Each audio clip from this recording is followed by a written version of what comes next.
తన నటనతో తమిళ, తెలుగు ఇండస్ట్రీలలో ప్రత్యేక గుర్తింపు తెచ్చుకున్న కాజల్ ఇప్పుడు కొత్త సందేశంతో ప్రేక్షకుల ముందుకు వచ్చింది. బ్లడ్ డొనేషన్ ప్రాధాన్యతను తెలిపే నేపథ్యంలో సాగే షార్ట్ ఫిలింలో కాజల్ అగర్వాల్ నటించింది. కుష్ శత్రుఘ్న్ సిన్హా దర్శకత్వం వహించిన ఖూన్ మెయిన్ హై అనే షార్ట్ ఫిలింలో నటించి ఈ ముద్దులగుమ్మ సమాజానికి మంచి మెసేజ్ ఇచ్చింది.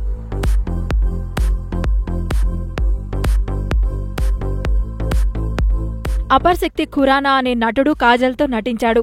పెళ్లి చూపుల నేపథ్యంలో ఈ షార్ట్ ఫిలిం సాగుతుంది. ఇందులో అమ్మాయి, అబ్బాయి ఒక కాఫీ షాప్లో కలుస్తారు. అబ్బాయి తన ఫ్యామిలీ గురించి, తన ఆస్తుల గురించి గొప్పలు చెప్పుకుంటుంటాడు. మా రక్తంలో అన్ని గుణాలు ఉంటాయి అని అబ్బాయి చెప్పగానే, కాని ఆ రక్తాన్ని దానం చేసే గుణం మాత్రం లేదంటూ ఆ అమ్మాయి అక్కడ్నుంచి వెళ్లిపోతుంది. 4 నిమిషాల పాటు సాగే ఈ చిన్న షార్ట్ ఫిలిం సోమవారం యూట్యూబ్లో అప్లోడ్ అయింది.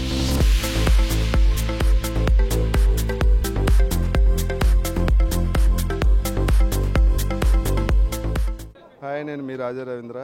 Please subscribe new waves. Hi youtubers, మరిన్ని మంచి వీడియోల కోసం సబ్స్క్రైబ్ చేయండి. దాంతోపాటే బెల్ ఐకాన్ పై క్లిక్ చేయండి.